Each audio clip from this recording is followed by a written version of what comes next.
Dạ, xin chào cô. Dạ, chào cô. Chào cô, mời cô ngồi ạ. Dạ. Rất vui được chào đón cô là em tham gia chương trình. Câu chuyện đầu tiên cũng đem rất là nhiều cái gọi là cảm xúc ha. Câu chuyện thứ hai thế nào đây? Xin mời cô giới thiệu về mình. Chào MC Quyền Linh và Lê Lộc. Kính chào quý khán giả. Tôi tên là Quỳnh Thị Tuyết Mai, sinh 1959. Nghề nghiệp của tôi là buôn bán. Xin mời chị. Dạ, năm nay em được 28 tuổi, hiện đang là kế toán công nợ tại công ty bất động sản An Gia. Em rất vui khi đến được tham gia chương trình này. Và năm nay em đã làm dâu được của mẹ là được 3 năm ạ. Mình có em bé chưa chị? Dạ rồi. Cái lần đầu tiên mà cô gặp mặt con dâu tương lai mình á, cô thấy nó làm sao? Có ấn tượng không? Cô rất ấn tượng. Tượng về gì cô? Con trai của cô từ nhỏ tới lớn đi học không có bạn gái.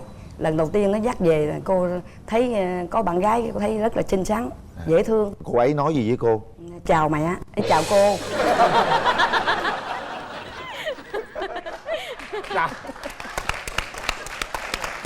Chào cô là ấn tượng rồi đó hả? Rồi có làm phụ gì trong nhà không? Có. Làm gì cô? Thì dọn, mới về thì dọn vô nhà, dọn đồ để trên bàn vậy đó, lau chùi vậy đó. Lau chùi trên bàn về lau liền luôn vậy đó hả? Rồi làm gì nữa? Có nấu nướng gì cho mẹ chồng tương lai ăn không? Dạ. Nấu món gì? Cô nhớ không? Món gì cô? Món lẩu. Lẩu hả? Ngon không? Ngon lắm. Lẩu gì vậy cô? Lẩu Thái, lẩu chua rồi đó. Cái ấn tượng đầu tiên của chị khi mà gặp mẹ chồng tương lai của mình á, như thế nào? Ấn tượng đầu tiên thì nếu mà cái hình dáng đầu tiên mà mẹ đập vào mắt em thì đó là một người mẹ rất là tất bật. Cái kiểu dạng kiểu như em cũng nghe qua chồng em giới thiệu trước rồi. Thì rất là thương mẹ. Cho nên là gặp mẹ thì cái thiện cảm nó nhiều hơn. Nhưng mà chị chuẩn bị tâm lý gì mà chị về chị dọn dẹp rồi chị nấu ăn? Tại vì khi mà đến nhà ai đó chơi, chứ không có nghĩa là về nhà mẹ không đâu, thì em đến bất kỳ nhà ai em cũng sẽ xông vào cái bếp là đầu tiên ạ. Dạ. Thì cái ngày đầu tiên mà làm dâu đó như thế nào cô? Cô rất là khen con dâu của cô. Khen nữa luôn. Dạ, về làm dâu làm sao mà khen à? Tại vì nó dọn dẹp rồi chu đáo lắm. Dọn nữa. Rồi nấu gì nữa cô? Thì chỉ có nấu món lẩu thôi. Nữa. Làm dâu về nấu lẩu nữa. Tại vì hai đứa em thứ là nó thích chị dâu nó nấu lẩu lắm. Giờ còn nấu lẩu không? Cũng còn. Đừng nói ngày nào cũng ăn lẩu nha. Nấu lẩu ngon lắm hả? Vậy thì không biết là hai mẹ con mình hợp nhau cái điểm gì ngoài chuyện ăn uống nữa chị? Mẹ em thích được khen. Mẹ chuẩn bị đi đâu đó, mẹ mặc đồ này được không con, cái dép được không con, giống như là chuẩn bị quay này thôi là hỏi em chắc là mấy tiếng á. Dạ rồi ra nói làm sao được không con, kiểu vậy thì mình cũng biết cái tâm lý mẹ như vậy. Cái lời chào của chị nãy giờ là hai mẹ con cũng nói mấy chai nước rồi đó. em ngồi trong em tập đi tập lại cũng chịu khó nghe mẹ nói cái kiểu dạng vậy. Có thể những người khác thì sẽ cảm thấy khó chịu, nhưng đối với em đó là một cái làm cho mẹ vui, là em cảm thấy hạnh phúc. Dạ, rất Chứ là đừng hay. khen mẹ suốt, làm theo mẹ vậy đó hả? Cũng hay, cái này cũng hay. Dạ, đó hả? lấy lòng mẹ trước rồi mẹ cảm thấy mẹ rất là ok, rồi xong đó mẹ bắt đầu từ từ mình mới chỉnh sửa lại. Mẹ ở chỗ này không có được, chỗ kia không được, rồi bắt đầu mẹ sẽ nghe mình.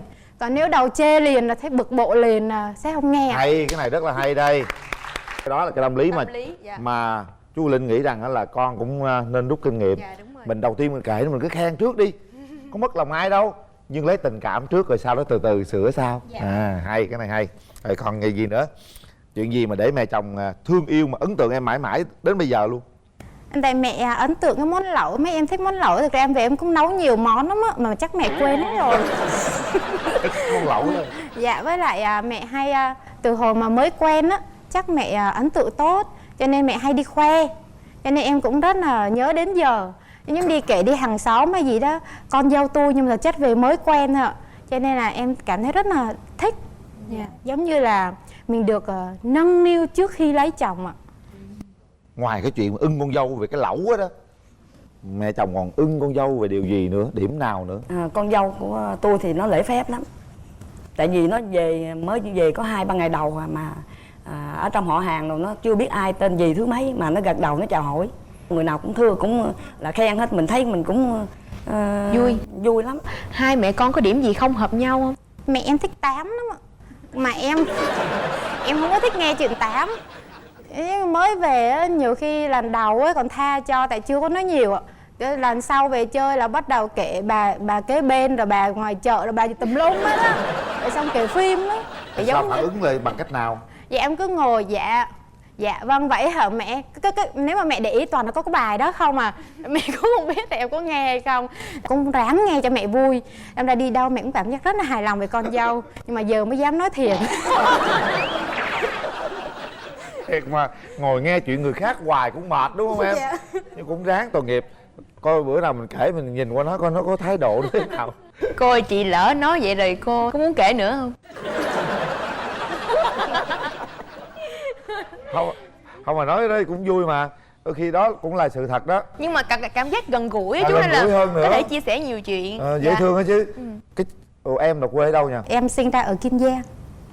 Em là Hà Nam Ninh ạ. Hà Nam Ninh. Dạ. Bây giờ là Ninh Bình, Nam Định nữa đúng không? Dạ vâng ạ. Còn cô là quê ở đâu nha? Ở Long An. Long An. Một cái sự khác biệt rất xa về vùng miền. Khi về làm dâu đó khác không? Cũng có cái khác. Chị có thích hợp với cái cách sinh hoạt của nhà chồng mình không? Thực ra thì đến giờ con nói thật tí nhưng mà không có thích lắm ạ. Do nhà em thì nó hơi có khuôn phép chị. Ví dụ như là lúc nào cũng phải có nước trà trong nhà. Ăn cơm là phải ngồi đầy đủ bàn, đúng giờ ăn. Bên chồng em thì có vẻ giống như người Nam á, nó hơi được thoải mái trong những chuyện đó. Còn đối với em thì đến giờ cơm là ăn cơm, không có đi đâu hết. Muốn làm gì làm trước giờ cơm hoặc sau giờ cơm. Dạ. Hôm nay cô biết được như vậy á, cô có cảm nhận như thế nào á cô hả? Có bữa ăn cơm thì không có, ví dụ như đủ mặt vậy thì cũng có thiếu một người, một đứa. Làm mấy đợi chờ thì con dâu nó hơi là khó chịu. Thật sự mà nói thì cái văn hóa của người miền Tây á, như là cứ mạnh ai bới tô cơm mà vô đó đủ ăn cơm là vô ăn thôi. Người ta gọi là không khách sáo lắm, nhưng mà ở đó rất là chân thật, chân thành, mà người ta gọi là tự nhiên, rất là tự nhiên luôn á. Cái đó nó cũng là một loại hình văn hóa. Con nghĩ là thí dụ mà vậy thì cũng tốt thôi, nó làm cho cái bữa ăn gia đình nó đầy đủ và nó ấm cúng hơn, giống như là đầy đủ mặt mọi người lại thì con thấy vẫn hay hơn. Nhưng mà nó thí dụ giờ mình ngồi cứ chờ hoài, thôi giờ ai bận chuyện gì bận, nếu vô kịp thì ăn, không kịp thì thôi ăn sau, được không? Không được hả? Cô này cũng cứng lắm chứ bộ. Đúng là con dâu của cô nó nguyên tắc lắm. Dạ. Mình đó giờ mình vẫn duy trì như vậy được hả chị? Dạ. Những bữa cơm mà gia đình bên nhà chồng thì em thấy vẫn đáp ứng như vậy khi mà em về làm dâu á. Con thấy hay đó chứ, tại vì nó hợp mặt đủ gia đình. Hay thì hay, cái chuyện đó không ai bàn cãi là cái chuyện đó là nó không hay. Nhưng vấn đề chỗ là cũng tùy theo cái hoàn cảnh gia đình và mỗi cái thành viên trong gia đình đó. Cô hôm nay cô nói thật đi, có những lúc nào cô bực mình phải ngồi đợi đầy đủ người ăn không? Cũng có. Thấy chưa? Lúc đó cô suy nghĩ thế nào? Thì cô cũng hơi bực mình, tại vì nhiều khi như hai vợ chồng nó còn đủ rồi mà phải đợi hai thằng nhỏ. Lúc đó mình giải quyết bằng cách nào chị? Rồi thì lúc đó em vẫn sắp cơm ra. Em vẫn sắp cơm ra rồi nói ngồi. Xong thằng em thứ hai, bữa đó là thằng em thứ hai đi ra ngoài mua đồ, thì em mới nói là ăn sau. Nhưng mà sau cái bữa cơm đó thì là em nói với chồng em á, là tại vì anh hai trong nhà nói chuyện thằng em đó là như vậy lần sau không được như thế nữa. Em không có bao giờ em ra mặt. Em ví dụ như là em út trong nhà có chuyện gì em nói mẹ chồng em, mấy đứa em trong nhà hoặc mẹ chồng có gì em nói với chồng em để chồng nói này. Khôn quá. Mượn bàn tay người khác. Dạ đúng rồi. Như vậy thì cái mối quan hệ giữa em và những đứa em chồng nó hình như nó không có gắn với nhau. Chỉ là trong những vấn đề xích mích thôi ạ, thì em mới giải quyết kiểu vậy, còn bình thường thì rất là vui vẻ. Những cái mâu thuẫn có khi nào nó xung đột, nó tăng lên gọi là không thể giải quyết được không? Có hồi lúc mà mới quen thôi, thì bữa đó con trai của cô không biết chuyện gì thì, mà nó quát lên.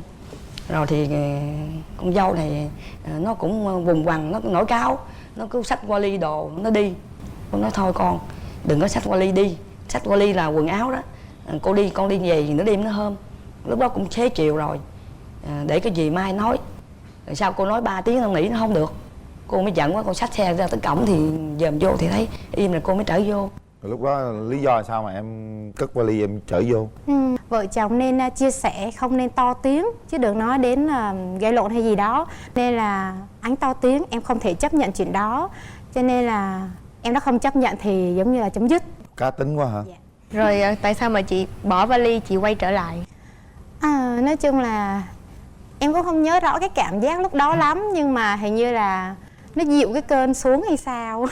Thấy mẹ chồng Giống mình như xách xe đi rồi hả? Giống như bùng phát quá, cái kiểu nó bùng ra rồi xong rồi nó giảm bớt cái đó đi ạ. Ngoài cái chuyện cơm nước vậy, cô còn có không hợp với con dâu mình điều gì nữa không?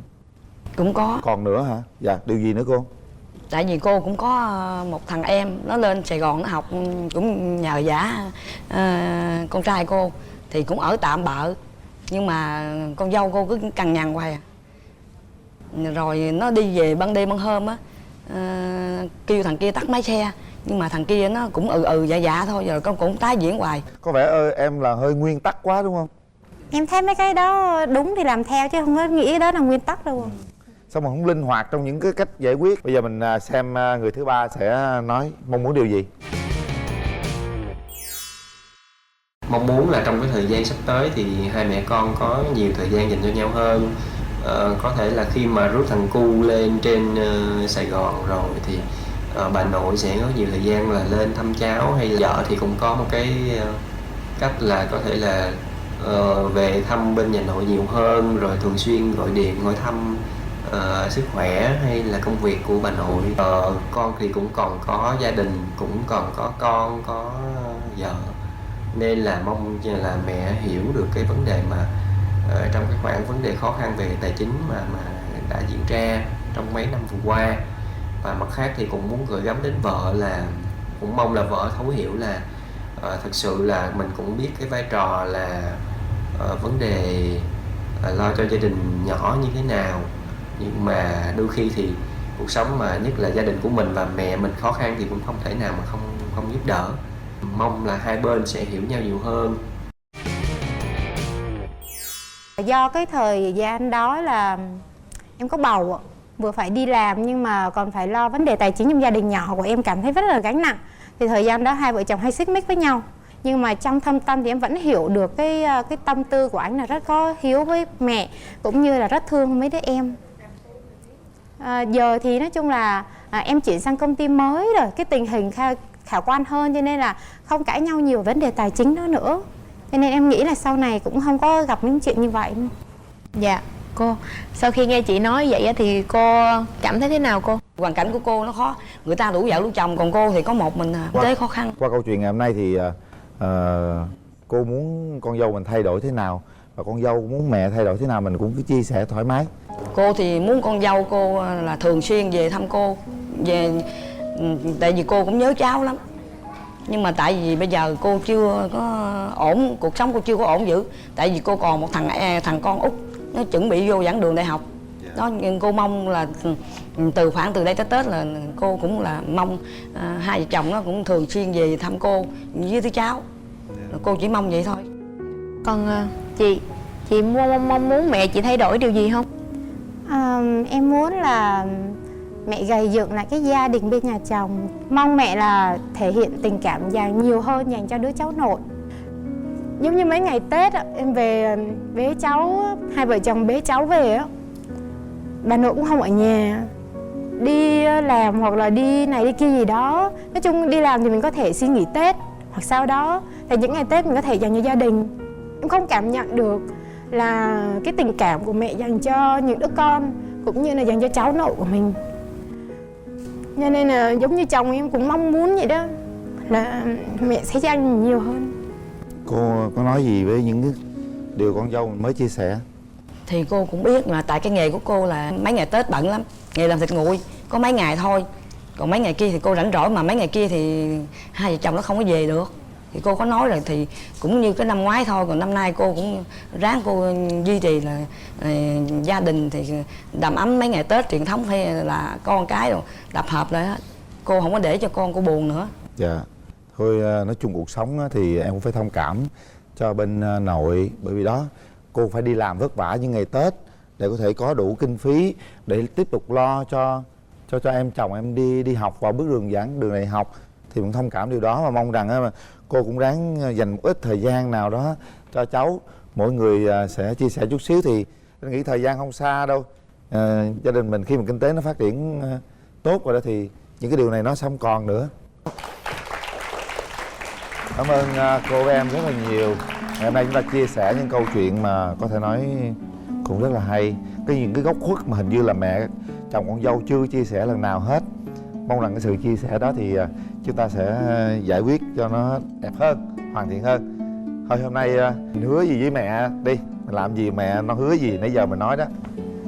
Con hứa là những cái điều mà mẹ góp ý nãy giờ con sẽ cố gắng sửa đổi và cũng như yêu thương các em nhiều hơn, cũng như là chia sẻ gánh nặng với bên chồng. Nhân vì cái chương trình này là mẹ chồng nàng dâu nên con muốn gửi một đoạn của bài hát mà nói lên cái tấm lòng của chồng con cũng như mấy đứa em dành cho mẹ. Dù ngày mai khi đã lớn khôn rồi, con sẽ cố bước đi trên con đường ước mơ. Con vẫn biết câu mẹ kề bên và luôn sẽ chia. Con yêu mẹ nhiều lắm. Mẹ cô kêu con nhiều lắm. Hy vọng rằng sắp tới đây thì gia đình chúng ta sẽ có một cái Tết trọn vẹn, hạnh phúc, đầy đủ các thành viên. Và ở đó mọi người hiểu nhau nhiều hơn, chia sẻ nhau nhiều hơn cô nhé. Một kỷ niệm gửi tặng cho gia đình. Chúc cô thật nhiều sức khỏe, chúc gia đình nhỏ hạnh phúc và chúng ta sẽ thành công rực rỡ trong cuộc sống. Dạ, con cũng có phần quà dành cho cô. Natto Enzyme ngăn ngừa tai biến đột quỵ, nguyên liệu từ Nhật Bản. Dạ, em xin gửi tặng phần quà dành cho chị, đó là Natogen tăng cường và giải độc chức năng gan. Dạ, cảm ơn cô và chị. Xin chào cô. Dạ, chào em. cô và chị. Hôm nay quý vị xem chương trình rồi, tôi biết rằng chắc chắn quý vị sẽ có những cái trăn trở. Bất cứ gia đình nào có những cái góc khuất và những cái khắc khoải mà đôi khi trong gia đình họ không nói ra được.